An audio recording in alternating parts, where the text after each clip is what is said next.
আমাদের অনন্য স্টোরি সকল প্রকার পার্ট গল্প দেখতে আমাদের চ্যানেলটি সাবস্ক্রাইব করে পাশে থাকা বেল আইকনটিতে ক্লিক করে অল নোটিফিকেশন অন করে দিন। এত সহজ?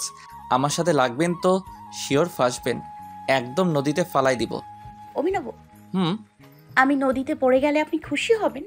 ছেলের কথাতে অভিনব মুখটা কুঁচকে নিল।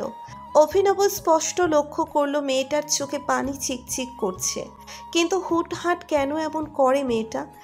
কি হলো বলেন। আপনি কাঁদছেন? কই না তো, আমি কেন কাঁদতে যাব? ঝিল পিছন ঘুরে ফেলল। অভিনব হ্যাচকা টান মেরে ঝিলকে ঘুরিয়ে নিল। ঝিল দৃষ্টি এদিক সেদিক ঘোরাতে লাগলো। অভিনব দুহাতে ঝিলের মুখটা কাছে নিয়ে আসলো। ঝিল চমকে তাকালো। অভিনবর দৃষ্টি স্থির। ঝিলের হাত পা কাঁপুনি দিয়ে উঠল। অভিনব, হুশ, কি করছেন? অভিনব রাগী চোখে তাকালো। ঝিল দমে গেল। অভিনব ধীরে ধীরে ঝিলের মুখে ফু দিল। আবেশে চোখ বন্ধ করে নিল ঝিল। অদ্ভুত ভালো লাগায় ছেয়ে গেল পুরো শরীর। অভিনব অথর কোণে হাসি রেখে বলল, হুটহাট চোখে পানি একদম পছন্দ নয় আমার, ঠাস করে থাপ্পড় লাগিয়ে দিব কিন্তু। ঝিলের ভ্রু কুঁচকে নিল। অভিনব হাসল। ঝিলের হাত ধরে খানিকটা দৌড়ে কাশবনের দিকে গেল। ঝিল ও অভিনবর পায়ের সাথে পা মেলাতে লাগলো। একটু পর কাশবনে এসে পড়ল। ঝিল হাঁপাতে লাগলো। অভিনব লম্বা করে শ্বাস নিয়ে পড়ল, এত তাড়াতাড়ি হাঁপিয়ে যাওয়া ভালো কথা নয়, নিয়মিত এক্সারসাইজ করবেন। কেমন যেন মুটিয়ে যাচ্ছেন। হোয়াট? আমি মুটিয়ে যাচ্ছি? আপনি নিজেকে দেখুন তো, দৈত্যের মতো দেখতে, ইয়া লম্বা আর চড়া বডি। আমার মতো দুজন আপনার পেছনে লুকিয়ে থাকতে পারবে। অভিনব হো হো করে হেসে উঠল। ঝিল দাঁতে দাঁত চেপে রইল। অভিনবর থেকে দূরে সরে যেতে লাগলো, সাথে অভিনবকে দু চারটে গালিও মেরে দিল। অভিনব কাশফুলের ছবি তুলে নিল। ঝিল কাশবনে বাচ্চাদের মতো করতে লাগলো। অভিনব যত্ন সহকারে ছবি ক্লিক করে নিল কিছু। মেয়েটার প্রতি অদ্ভুত টান অনুভব করে ও। অভিনব ক্ষীণ হাসল। মোহনীয় দৃষ্টিতে ঝিলের দিকে তাকিয়ে রইল কিছু সময়। ছিমছাম উজ্জ্বল রঙের মেয়েটা ওর বউ ভাবতেই অভিনবর হাসি পাচ্ছে। তাও আবার পাক্কা 10 বছরের ছোট, ভাবা যায়? কাশবন থেকে ঝিলকে টেনে বের করলো অভিনব। ঝিল যেন কাশবনের মধ্যেই লুটিয়ে পড়ছিল। বেশ কাঠখড় পুড়িয়ে ঝিলকে বের করলো অভিনব। চরের একটু দূরে ঘন জঙ্গল, সেখানে প্রচুর হরিণ দেখা যায়। তাছাড়া বন্য শূকর তো রয়েছেই। একজন গাইড সবাইকে ডেকে পাঠালেন। সবাই একসাথে জড়ো হতেই উনি বিফ্রিন দেওয়া শুরু করলেন। ধন্যবাদ সবাইকে। এখনো অবধি আপনাদের আচরণে আমরা বেশ সন্তুষ্ট। মনে হচ্ছে আমরাও যেন বন্ধুদের সাথে এসেছি। তো যাই হোক, আপনারা জানেন এই চরের নাম ডিমের চর। এর আশেপাশেও অনেক চর রয়েছে। আমরা বেশ কয়েকটা ঘুরব, সাথে পক্ষী খালেও যাব। একটু পাশেই দেখুন গভীর জঙ্গল। জঙ্গলে বিভিন্ন প্রাণী থাকবে, এটাই স্বাভাবিক। আমরা ওদের সাথে দেখা করতে এসেছি। আশা করি কোনো প্রাণীকে কেউ আঘাত করবেন না। আর একটা কথা, এখানে বাঘের পদচিহ্ন পাওয়া গেছে। বাঘ থাকতে পারে, তাই সবাই সাবধান। দলবদ্ধ হয়ে সবাই ঘুরবেন আর একে অপরের সাহায্য করবেন। আমরা একটু পর গভীর জঙ্গলে প্রবেশ করব। এখানে বড় বড় গাছ নেই, তবে ছোট ছোট গাছের অভাব নেই, তাই পোকামাকড় থেকে সাবধান। আর যাদের অ্যালার্জির সমস্যা আছে তারা গাছের স্পর্শে আসবেন না। ব্রিফিং দেওয়া শেষে সবাই আবার ঘুরতে লাগলো। মাহেরা বারবার অভিনবর সাথে লেপটে যাচ্ছে, আর তা দেখে ঝিলের রাগে দম বন্ধ হয়ে যাচ্ছে। মেয়েটার মতি গতি সুবিধার নয়। নিঃসন্দেহে মেয়েটা ঝিলের থেকে অধিক সুন্দরী, আর তার জন্যই ঝিলের চিন্তা। তবে এই চিন্তার আসল কারণ ঝিলের জানা নেই। অবশ্য মাথা ঘামাচ্ছেও না। তবে অভিনব মাহেরার সাথে হেসে হেসে কথা বলছে, তাও আরও নিতে পারছে না ঝিল। হাতে থাকা কাশফুলটা ছটকা মেরে ফেলে দিল। একা একাই হাঁটতে লাগলো। অভিনব সব কিছুই লক্ষ্য করেছে। ঝিলের দিকে ফ্যালফ্যাল করে তাকিয়ে থেকে অভিনবও ছুট লাগালো। এই মেয়েটা উল্টো দিকে যাচ্ছে কেন? অভিনব ঝিলের পাশে এসে দম ফেলল। ঝিল এক পা তাকিয়ে আপন মনে হাঁটতে লাগলো। অভিনব মুখের হাসি ফুটিয়ে বলল, এইদিকে যাচ্ছেন কেন? সবাই তো এখন জঙ্গলে যাবে। তো কি হয়েছে, আমি যাচ্ছি না ব্যাস। হোয়াট? এত চেঁচাচ্ছেন কেন? আপনি সরেন, আমার কাউকে দরকার নেই, আমি একাই ঘুরতে পারি। ঝিল, একটু পরপরই রেগে যাচ্ছেন কেন? সমস্যাটা খুলে বলুন প্লিজ। শোনেন, আমার কোনো সমস্যা নেই, আপনারই বরং আমাকে নিয়ে সমস্যা হচ্ছে। মাহেরা আপুকে ঠিকঠাক সময় দিতে পারছেন না, একটু পরপরই আমার দিকে চলে আসতে হচ্ছে। ঝিল, একদম কথা বলবেন না আমার সাথে, যান আপনি, আমার লাগবে না আপনাকে। কি হয়েছে? এমন করছেন কেন? ঝিল মুখ ফিরিয়ে নিল, একা একাই হাঁটতে লাগলো। অভিনব তাচ্ছিল্যের হাসি দিল, একটু দূর গিয়েই আহ বলে চিৎকার করে উঠল। দৌড়ে এসে অভিনবকে জড়িয়ে ধরল। অভিনব বোকার মতো তাকিয়ে রইল। ঝিল চোখ খিচে বন্ধ করে আছে। কি হয়েছে? চিৎকার করে উঠলেন কেন? আমার পায়ে কি যেন উঠেছিল। দেখি কোথায়, এখন তো নেই। ছিল তখন। আচ্ছা, আমার সাথে আসুন, দেখছি আমি। ঝিল অভিনবর জ্যাকেট খামচে ধরল, অর্থাৎ সে যাবে না। অভিনব ফোঁস করে দম ফেলে বলল, যদি এমন কোনো প্রাণী হয় যার জন্য আপনার অ্যালার্জি উঠে যেতে পারে, তাই আমাকে দেখতে যেতেই হবে।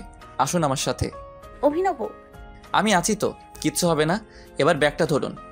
ঝিল কাঁদো কাঁদো মুখ করে অভিনবর জ্যাকেটের হাতা ধরে হাঁটতে লাগলো।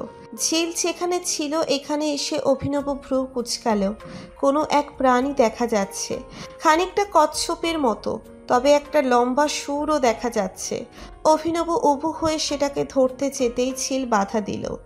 অভিনব আশ্বস্ত করলো ঝিলকে, কিন্তু ঝিল মানতে নারাজ। ও কিছুতেই অভিনবকে এই প্রাণীটাকে ধরতে দিবে না। অভিনব ঝিলকে উপেক্ষা করে ধরতে যেতেই ঝিল ডুকরে কেঁদে উঠল। অভিনব বুঝতে পারে না এই মেয়েটা এত কাঁদে কেন। ন্যাকা কান্না করলেও হতো, তবে এটা সত্যি সত্যিই কাঁদে। কি আজব! একটা গাইড এসে অভিনব আর ঝিলকে ডাকলো। অভিনব সরস হেসে বলল, আচ্ছা দেখুন তো, এটা কোন ধরনের প্রাণী? লোকটা ভ্রু কুচকে প্রাণীটাকে উল্টালো, তারপর লম্বা হেসে বলল। আরে এটা তো কাকড়া।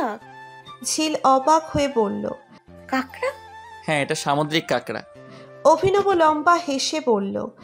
ওহো, এটাকে তো রাজ কাঁকড়া বলে। গাইড সম্মতি প্রদান করে হেসে বললেন, আপনারা আসুন। অভিনব মাথা ঝাঁকাল। লোকটা চলে গেল। ঝিল তাজ্জব বনে গেল। অভিনব মৃদু হেসে বলল, সামুদ্রিক কাঁকড়া বেশ প্রয়োজনীয়। বঙ্গোপসাগরের অন্যতম জীবন্ত জীবাশ্ম রাজ কাঁকড়ার রক্ত শুধু নীলই নয়, চিকিৎসা বিজ্ঞানের জগতেও এর গুরুত্বপূর্ণ ভূমিকা আছে। রাজ কাঁকড়ার প্রতি গ্যালন নীল রক্তের দাম প্রায় 50 লাখ টাকা। 50 লাখ টাকা? তাহলে তো আমি কাকড়ার রক্তের বিজনেস করে বড়লোক হয়ে যাব। ঝিলের কথাতে অভিনব মৃদু হাসল। মেয়েটার বাচ্চা সুলভ আচরণ অভিনবকে টানছে খুব। অভিনব নিজেকে সামলে নিয়ে বলল, ইংরেজিতে ব্লু ব্লাড নামে একটি শব্দগুচ্ছ রয়েছে, যার অর্থ হলো অভিজাত বংশীয়। সপ্তদশ শতকের নীল রং ছিল খুব দামি, শুধুমাত্র অভিজাতরাই এই রঙের কাপড় কিনতে পারত। সেখান থেকে এসেছে শব্দগুচ্ছটি। তবে প্রকৃতিতেও এরকম এক প্রাণী আছে যার রক্ত সত্যি নীল। রাজকাকড়াই সেই জীব, বঙ্গোপসাগরের অন্যতম লিভিং ফসিল। রাজকাকড়ার রক্ত শুধু নীলই নয়, চিকিৎসা বিজ্ঞানের জগতে এর গুরুত্বপূর্ণ ভূমিকা আছে। 450 মিলিয়ন বছরেরও বেশি সময় ধরে পৃথিবীতে বাস করে আসা এই প্রাণীটির অস্তিত্ব আজ সংকটে। অভিযোগ রয়েছে একটি শক্তিশালী সিন্ডিকেট বাংলাদেশের বিভিন্ন উপকূল এলাকা থেকে রাজকাকড়া ধরে থাইল্যান্ড সহ বিভিন্ন দেশে পাচার করেছে। ফলে ক্রমেই বিলুপ্ত হয়ে যাচ্ছে প্রাণীটি। তবে বিস্তীর্ণ এলাকা থেকে প্রাণীটি হারিয়ে গেলেও এখনও কক্সবাজার জেলার বিভিন্ন দ্বীপ ও ম্যানগ্রোভ উদ্ভিদ ঘেরা কাদা বালুময় অঞ্চলে টিকে থাকার লড়াই করে যাচ্ছে প্রাণীটি। আন্তর্জাতিক প্রকৃতি সংরক্ষণ সংস্থা international union for conservation of nature IUCN এর পর্যবেক্ষণেও বাংলাদেশে প্রাণীটির অবস্থান লাল তালিকায়। তবে এটা সংরক্ষণ করা প্রয়োজন, এটা এদেশের বিশাল এক সম্পদ। অভিনবর দিকে ঝিল হাঁ করে তাকিয়ে আছে। অভিনব গলা ঝেড়ে বলল, কি? একটা কথা বলুন তো, আপনি কি মাথায় বই নিয়ে ঘোরেন নাকি? এত সব জানেন কি করে? মাথায় বই নিয়ে না ঘুরলেও ব্যাগে বই নিয়ে অবশ্যই ঘুরি। কথাটা অভিনব রসিকতার ছলেই বলল। ঝিল ভেঙচি কেটে বলল, একদিন আমিও বলবো আর আপনি শুনবেন, দেখে নিন। আচ্ছা, দেখে নিব। কি? এই যে বললেন আপনি বলবেন আর আমি শুনবো। ইস, ঢং কম করুন আর চলেন। অভিনব অলস্যের মতো হাঁটতে লাগলো। ঝিল মুখ বাঁকিয়ে অভিনবর হাতটা ধরল। অভিনব বোকার মতো চেয়ে রইল। ঝিল জিভ দিয়ে ভেঙচি কেটে অভিনবকে নিয়ে দৌড়তে লাগলো। ডিমের চরের বনের গহীনে সবাই একটু ঘোরাঘুরি করলো। ছোট ছোট জঙ্গলের ভেতর দিয়ে সবাই নিঃশব্দে হাঁটা, খানিকটা গা ছমছম ভাবছিল। অবশ্য সারাটা সময় ঝিল অভিনবর বাহুতে ঝুলেছিল। ডিমের চরে ওরা বেশ কিছু পাখি দেখতে পেল। শীতের শেষ সময় হলেও এইসব পাখিরা এখানেই রয়ে গেছে। একটা কিংফিশার দেখতে পেয়ে লাফিয়ে উঠল ঝিল। পাখিটার মুখে ছোট কোনো মাছ, বোধহয় নদী থেকেই তুলে এনেছে এই মাত্র। দুটো ব্ল্যাক হেডেড কাকুর শালিক দেখতে পেল ওরা, যাদের মাথায় অংশটুকু কুচকুচে কালো। Common redshank, Kentish plover, lesser sand plover, curlew sandpiper, curlew whimbrel, great thick knee, river tern, whiskered tern সহ নানা ধরনের পাখি। জঙ্গলের ভেতর এইসব পাখি নিচু হাতে ধরিয়ে ধরিয়ে দেখিয়েছে অভিনব। তা দেখে মাহিরার মুখটা ছোট হয়ে গেছে। ঝিলের তখন বেশ মজা লেগেছে। সবাই মিলে ঢেউয়ের মাঝে পাও ভিজিয়েছে। তারপর তিনকোনা দ্বীপ নামে এক দ্বীপেও গিয়েছে। সুন্দরবন প্রায় 5 জেলাকে স্পর্শ করেছে। এখানে ছোট বড় প্রায় 200 দ্বীপ রয়েছে। একটি ট্যুরে সবগুলো দ্বীপে যাওয়া কোনো কালেই সম্ভব নয়। সাধারণত কয়েকটা দ্বীপেই ঘোরা হয়। ডিমের চর থেকে সবাইকে নিয়ে বোটে ওঠা হলো। এবার গন্তব্য পক্ষীখাল। পক্ষীখালের আসল সৌন্দর্য থাকে ভোরবেলা, তবে এখন 9টা বেজে গেছে।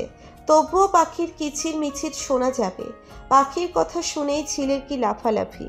ছোট সময়ে ও যখন ভোরবেলা আরবি পড়তে যেত, তখন পাখির কিচির মিচির শুনতে পেত। দল বেঁধে গেলে ও একটা শব্দও করতো না ওরা, যাতে পাখির কলরব শুনতে পাওয়া যায়। পক্ষীর খালের দিকে বোট চলতে লাগলো। কুয়াশার কারণে এখনো সূর্য উদয় হয়নি। বোটের কর্নারে ঝিল আর অভিনব পাশাপাশি বসে আছে। ঝিল ছোট বাচ্চাদের মতো পানি দিয়ে খেলা করছে। অভিনব সতর্ক চোখে তাকানো আছে, যাতে ঝিল পানিতে উল্টিয়ে না পড়ে। পক্ষীর খালে প্রবেশ করতেই সূর্য যেন চোখ মেলে তাকালো কুয়াশার চাদর সরিয়ে। এক ফালি রোদ্দুর এসে অভিনবর গাল ছুঁয়ে যাচ্ছে। অভিনব ছড়া হেসে আলোকে গায়ে মাখতে লাগলো। ঝিলের ডাকর ডাকর চোখগুলো অভিনবর দিকে মুগ্ধ নয়নে তাকিয়ে আছে। অতিরিক্ত ফর্সা মুখটাতে রোদ্দুর যেন খেলা করছে।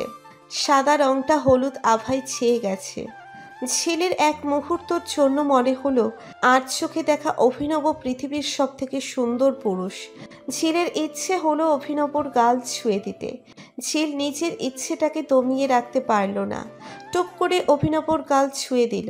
অভিনব অবাক চোখে তাকালো। ঝিল তখনও ফ্যালফ্যাল করে তাকিয়ে আছে। অভিনব তার ঘায়েল করা মারাত্মক হাসি ফোটালো। ঝিলের হাত দুটো মুঠোবন্দি করে সময় নিয়ে চুমু খেলো। ঝিল চমকালো। লজ্জার সাথে ভয়ের মিশ্র অনুভূতিতে ঝিল নুইয়ে পড়ল। এই মুহূর্তে কি হলো ঝিলের মাথার নিউরনগুলো আজ করতে পারল না। অভিনব দারুণ হাসিতে হাসল। সেই হাসিতে যেন মুক্ত ঝরে। ঝিল অবাক চোখে তাকিয়ে রইল। ইস, কি দারুণ অনুভূতি। অভিনব লক্ষ্য করলো মাথার উপর দিয়ে ঈগল উড়ে যাচ্ছে, তবে ঈগলটা সাদা রঙের। ঝিল অভিনবর দৃষ্টি লক্ষ্য করে তাকালো। একে একে সবাই ঈগলটিকে দেখতে পেল। সবাই ছবি তুলতে ব্যস্ত হয়ে সে পড়ল। ঝিল অভিনবর বাহুতে ধাক্কা দিয়ে পড়ল, ওয়াও, এটা কিরকমের ঈগল? সাদা ঈগল, এটার আরেক নাম সাগর ঈগল। ঝিল কোনো কথা বলল না। মোহনীয় চোখে পাখিটির দিকে তাকিয়ে রইল। ঈগলটার পাশে কোথা থেকে যেন আরেকটি ঈগল চলে আসলো। সবার মাথার উপর এক চক্কর দিয়ে ঈগলের জোড়া উড়ে গেল। ফ্যালফ্যাল করে তাকিয়ে রইল ঝিল। নিঃসন্দেহে এই পাখি দুটো কাপল। ঝিলের হঠাৎ করেই ভীষণ লজ্জা লাগলো। অভিনব ঝিলের লজ্জা মাখা মুখটা দেখতে পেয়ে সরস হাসল। সাগর ঈগল অ্যাক্সিপিট্রিডাই পরিবারে অন্তর্ভুক্ত। হ্যালিয়েটাস গোত্রের 68 সেমি দৈর্ঘ্যের একটি শিকারী পাখি। পূর্ণবয়স্ক পাখির পিঠ ধূসর ও দেহের নিচে সাদা, মাথা, ঘাড়, বুক, পেট ও লেজ সাদা। এদের ডানা সম্পূর্ণ গোটানো অবস্থায় লেজ পর্যন্ত পৌঁছে থাকে। ওড়ার সময় ডানার প্রান্ত ও মধ্য পালক স্পষ্ট দেখা যায়। এদের ডানার আকৃতি ভি চিহ্নিত থাকায় সবার নজর কাড়ে। ঠোঁট কালচে, পা ও পায়ের পাতা ধূসর সাদা। অপ্রাপ্তবয়স্ক পাখির একটু ভিন্নতা আছে, এদের পিঠ বাদামি ও লালচে পিতাভ বর্ণের হয়। বুকের উপরের অংশ সম্পূর্ণ সাদা না হয়ে বাদামি হয়। প্রাপ্তবয়স্ক মেয়ে পাখি পুরুষ পাখির চেয়ে একটু বড় আকারের। সাগর ঈগল উপকূলীয় পাখি হলেও নদীর তীর থেকে দূরের চরে সুন্দরবনে, আবার কখনো মিঠা পানির হ্রদে বিচরণ করে। সচরাচর এরা জোড়ায় বা একা থাকে, গাছে বসে বা আকাশে উড়ে নিচের খাবার খোঁজে। শিকার দেখা মাত্র লম্বা নখ দিয়ে পানি থেকে শিকার তুলে নেয়। খাদ্য তালিকায় রয়েছে সাপ, মাছ, কাঁকড়া, ইঁদুর ও অন্যান্য ছোট প্রাণী। মাঝে মাঝে সুন্দরবনের ছোট পাখিগুলোও এদের শিকার হয়। অক্টোবর থেকে জানুয়ারি পর্যন্ত এদের প্রজননকাল। উপকূলের পাড়ের উঁচু গাছে ডাল ও পাতা দিয়ে বাসা বানায়। নিজেদের বানানো বাসায় মেয়ে পাখি দুটি ডিম পাড়ে। মেয়ে পাখি একাই ডিমে তা দিয়ে বাচ্চা ফোটায়। সাগর ঈগল বাংলাদেশের সুলভ ও বিপদযুক্ত আবাসিক পাখি। বরিশাল, চট্টগ্রাম ও খুলনা বিভাগের উপকূলে সচরাচর পাওয়া যায়। এছাড়াও ভারত, শ্রীলঙ্কা, চীন ও মালয়েশিয়া সহ এশিয়া মহাদেশের অনেক দেশেই এদের বিচরণ রয়েছে। পাখি দুটো চোখের আড়াল হতেই ঝিল নুইয়ে পড়ল। অভিনব ভ্রু নাচিয়ে প্রশ্ন করতেই ঝিল কেমন লজ্জা পেয়ে গেল। অভিনব মুগ্ধ দৃষ্টিতে মেয়েটার দিকে তাকিয়ে রইল। চুলগুলো এলোমেলো হয়ে আছে। অভিনব ধীর হাতে চুলগুলো গুছিয়ে দিল। ঝিল শুধুই হাসল। মেয়েটার এই হাসিতে অভিনব চোখ ফিরিয়ে নিল। তার মনের অবস্থা ভয়ঙ্কর। নিজেকে স্বাভাবিক করার জন্য চোখে মুখে পানি দিয়ে নিল। ঝিল লক্ষ্য করল গাছের ডালে একটা পাখি ঠোঁট দিয়ে ঠোকরাচ্ছে। অভিনবকে প্রশ্ন করতেই অভিনব সেদিকে তাকালো। উত্তর না দিয়ে টপ করে একটা ফটো ক্লিক করলো। ঝিল প্রশ্নবোধক দৃষ্টিতে তাকিয়ে রইল। এটা এদেশের বিরল আবাসিক পাখি চিত্রবুক কাঠঠোকরা, ডোরাবুক পাকড়া কাঠঠোকরা নামেও পরিচিত। ইংরেজি নাম স্টিক ব্রেস্টেড উডপেকার।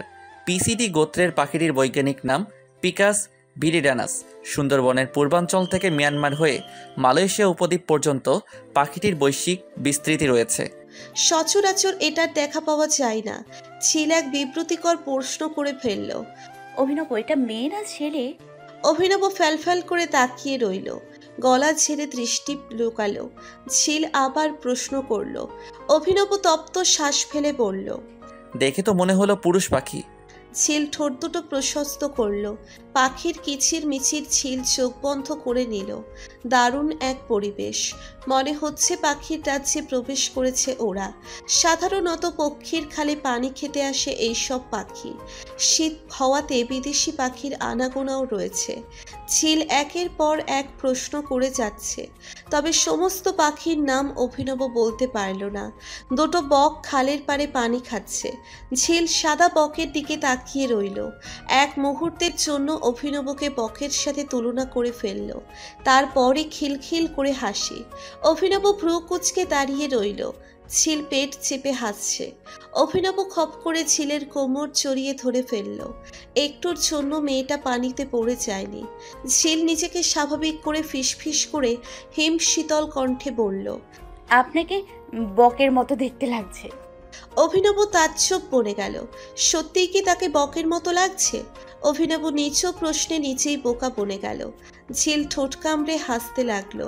ঝিল সামান্য আশাহত হলো, কারণ এখানে তার পরিচিত পাখিগুলোর আনাগোনা কম। তবে এটা পাতিবাটান পাখির দেখাও মিলল। কেন যেন পরিচিতি পাখিগুলোকে দেখতে ইচ্ছে করছে। ঝিলের মাথায় হঠাৎ এক প্রশ্ন আসলো। অভিনব বুঝলো কি করে কাঠঠোকরাটা পুরুষ পাখি। এই যে শুনুন, হুম, আপনি জানলেন কি করে যে কাঠঠোকরাটা পুরুষ ছিল? তাই তো, আসলে এটা ভাবার বিষয়। মজা করছেন আমার সাথে? হুম। তাহলে বলুন না কি করে বুঝলেন। আমিও জানতে চাই প্লিজ অভিনব, প্রমিস।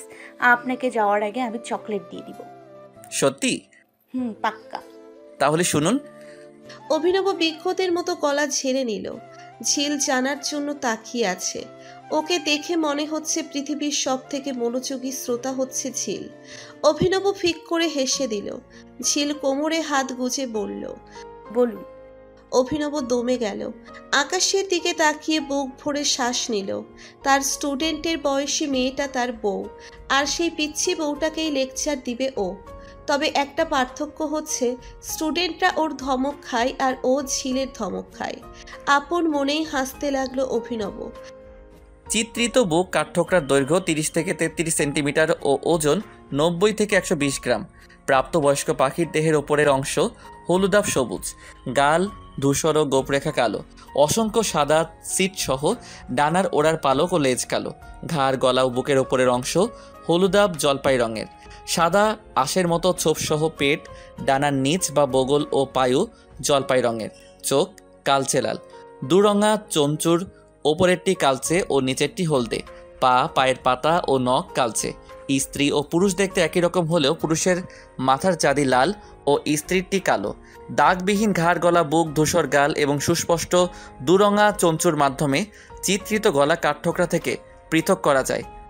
ঝিল বড় বড় চোখ করে তাকিয়ে রইল। অভিনব প্রশস্ত হেসে পড়ল। বুঝলেন এবার? ঝিল মাথা কাত করে সম্মতি জানালো। বাংলাদেশে এদের কেবল সুন্দরবনেই দেখা যায়। সচরাচর একাকী বা জোড়ায় বিচরণ করে। গাছের কাণ্ড আঁকড়ে ধরে কিংবা মাটিতে পড়ে থাকা গাছের গুঁড়িতে লাফিয়ে লাফিয়ে পিঁপড়া, উইপোকা, গুবরে পোকা এবং এদের ডিম ও রসালো শুটকিট খুঁজে পায়। আবার ভাগ্য থাকলে তখনই এদের দেখা মেলে। পক্ষীর খালের কিছু দূর পর গোলপাতা গাছ রয়েছে। ঝিল বুঝতে পারল না এই গাছকে কেন গোলপাতা গাছ বলা হয়। এদের পাতা তো খানিকটা নারিকেল গাছের পাতার মতোই দেখতে। ঝিল আর মাথা ঘামালো না, নিঃশব্দে পাখির আনাগোনা উপভোগ করতে লাগলো। তবে সবাই হালকা উল্লাসে মেতে উঠেছে। যেহেতু সবাই ঢাকার ব্যস্ত নগরীর বাসিন্দা, তাই পাখির দেখা সচরাচর তাদের মেলে না।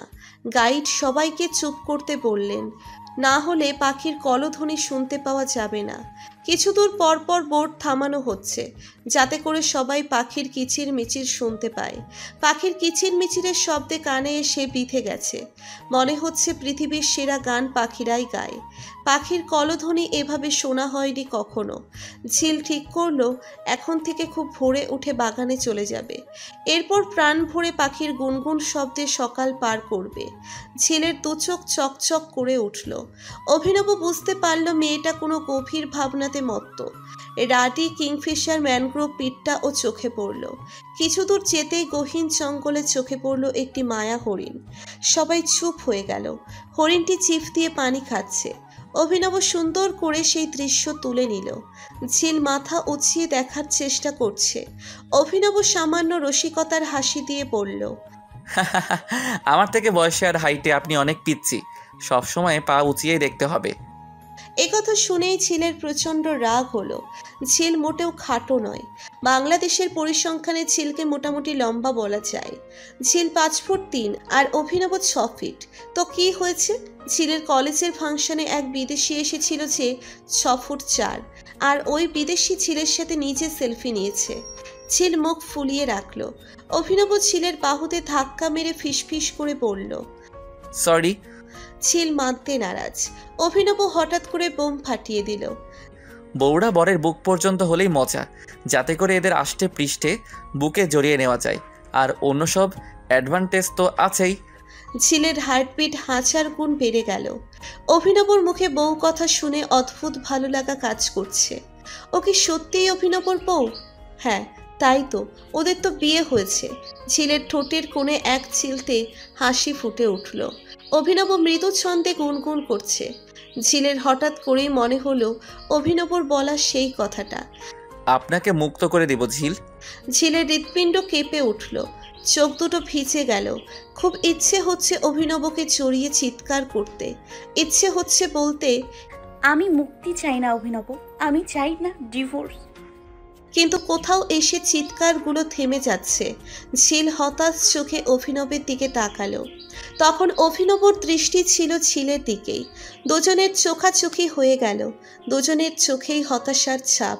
আচ্ছা, দুজনের অনুভূতিগুলো কি একই দিকে যাচ্ছে, নাকি এখানেই ওদের পথ চলার সমাপ্তি ঘটবে?